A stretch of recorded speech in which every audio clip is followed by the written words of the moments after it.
আসসালামু আলাইকুম। আজকে আমি বিফ চাউমিন তৈরি করব।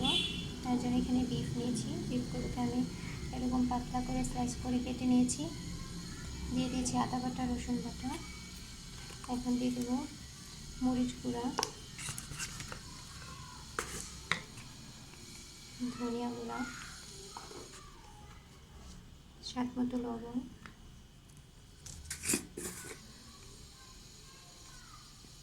জিরা গুঁড়া,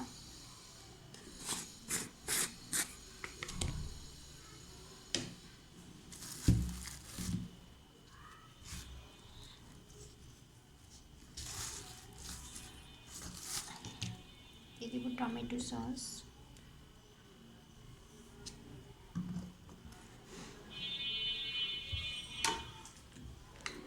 সয়া সস।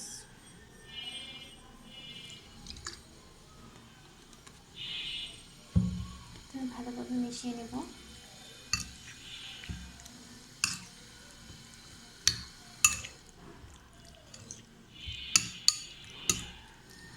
এখন দিয়ে দেব কর্নফ্লাওয়ার।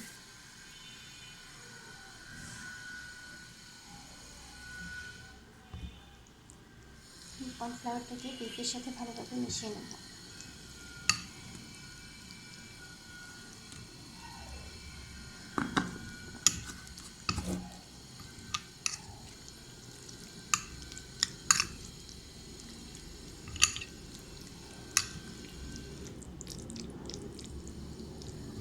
মেশানো হয়ে গেছে। এখন আমি এই বিফটাকে ফ্রাই করে নেব। চাউমিনের জন্য আমি একটা সস তৈরি করে নেব। তার জন্য দিয়ে দেব টমেটো সস,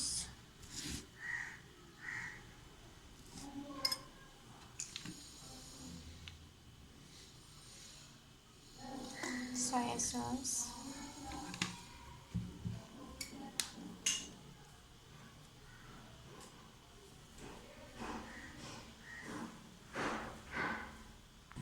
ওয়েস্টার সস।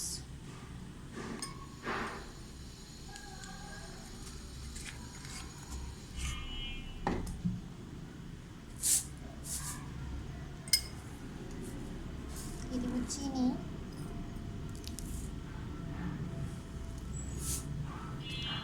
এখন সসটাকে ভালোভাবে মিশিয়ে নেব।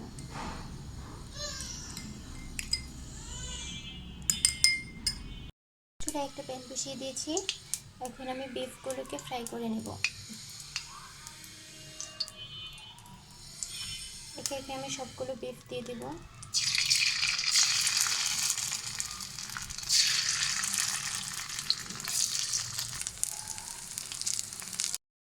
বিফটা ফ্রাই করে নেওয়া হয়ে গেছে। এখন আমি বিফটাকে তুলে নেব। ফ্রাই করা তেলের মধ্যেই আমি এখন দিয়ে দেব পেঁয়াজ কুচি, কাঁচামরিচ কুচি,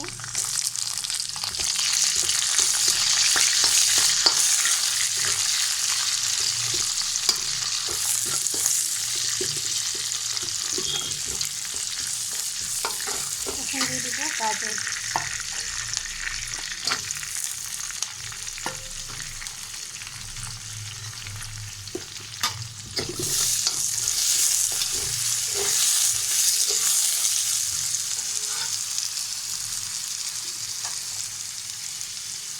দিয়ে দেব সামান্য লবণ।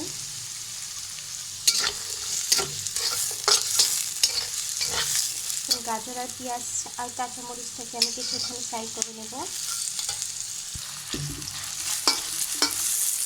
এখন দিয়ে দেব আগে থেকে তৈরি করে রাখা সসটা।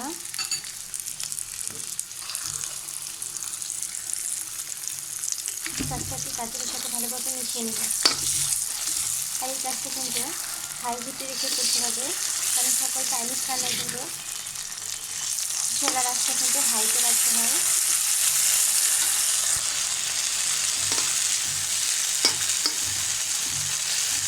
এখন দিয়ে দেবো আগে থেকে বেঁধে রাখা বিফগুলো। বিফটাকে সসের সাথে ভালোভাবে মিশিয়ে নেব।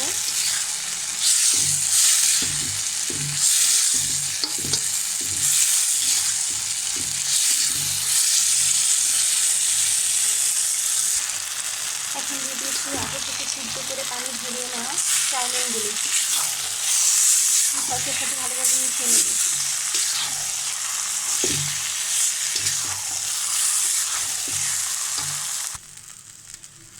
এ পর্যায়ে লবণটা চেক করে তারপর দিতে হবে। আমার লবণটা হয়নি তাই আমি একটু দিয়ে দিলাম। আপনারাও এই পর্যায়ে লবণটা চেক করে নেবেন।